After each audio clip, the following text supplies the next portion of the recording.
bismillahi irrahmani irrahim alhamdulillah wasalaatu wassalaam ala rasulillah mbokki jullit yi mbokkal yàlla asalaamualeykum wa rahmatullahi wa barakaatu fa tabarakallahu ñu fas yéene fàttalante tuuti ci ngëneelu julli ci sangu-sang yi sayiduna muhammad sallallahu alayhi wa alihi wa sallam comme que yàlla moo ñu ko digal ci qur'an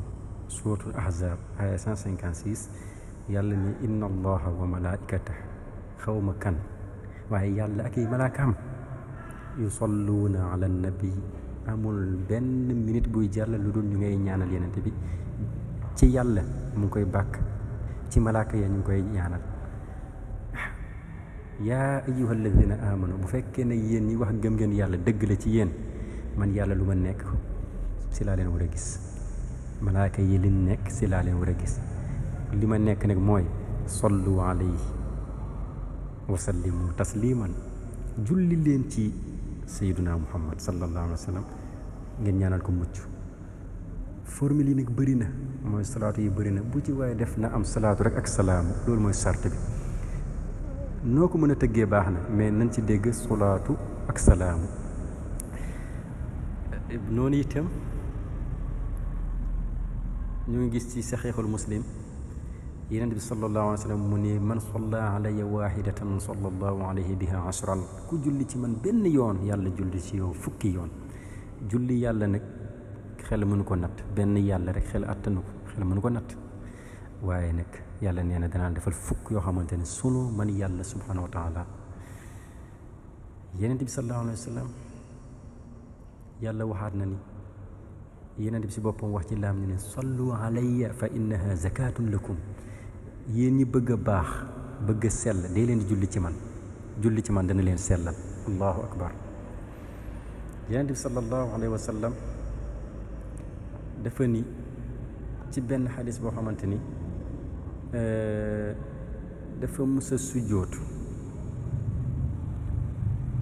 boo xamante ni dafa yàgg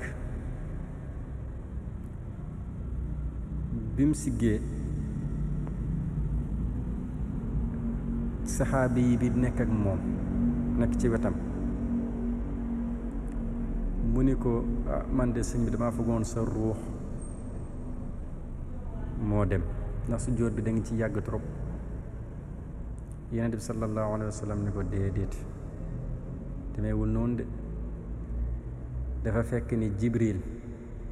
moo ñëw ni ma yàlla nee na nga bég ci képp ku julli ci yow man salla alayka sallaytu alayhi wa man sallama alayka sallamtu alayhi ku julli ci yow man yàlla automatiquement danaa ko def ma julli ci kooku ku sëlmal ci yow ma sëlmal ci moom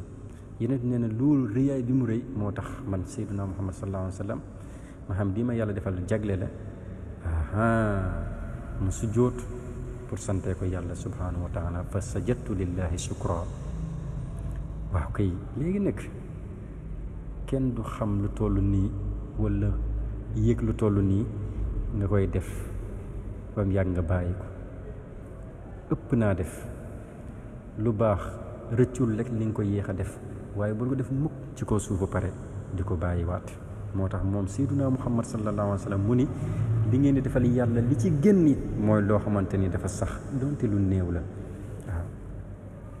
waaw xayrul umuur adwamuha wa in qalla li gënal yàlla leen koy defal mooy loo xamante ni c'est permanent c'est constant dafa sax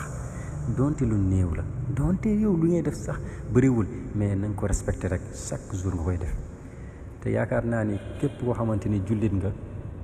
la moindre des choses mooy war nga xam kan mooy sayyiduna muhammad sallallahu alayhi wa sallam te boo ko xamee dana tax cofeel bi nga am ci moom nga koy bëri li nga koy tudd ndax arab yi nee nan man ahabba shay'an akthara min zikrihi nit ki lu mu bëgg fu mu toog moom lay waxtaanee kon ki nga xamante ni fu mu toog ci sayyiduna muhammad sallallahu alayhi wa sallam lay waxtaanee di julli ci yenente bi c'est parce que daf ko bëgg te yaakaar naa ni ñëpp ko bëgg yal nañ ci yàlla dimbali ci salaatu ala nabi ana al-layli wa atrafa an-nahar guddeeg bëccëg nag bul ci am temps foo toll da ngay dox jullit ci yenente bi da nga toog da nga tëdd foo toll jullil ci yeneen bi sallu alayhi bàyyiwul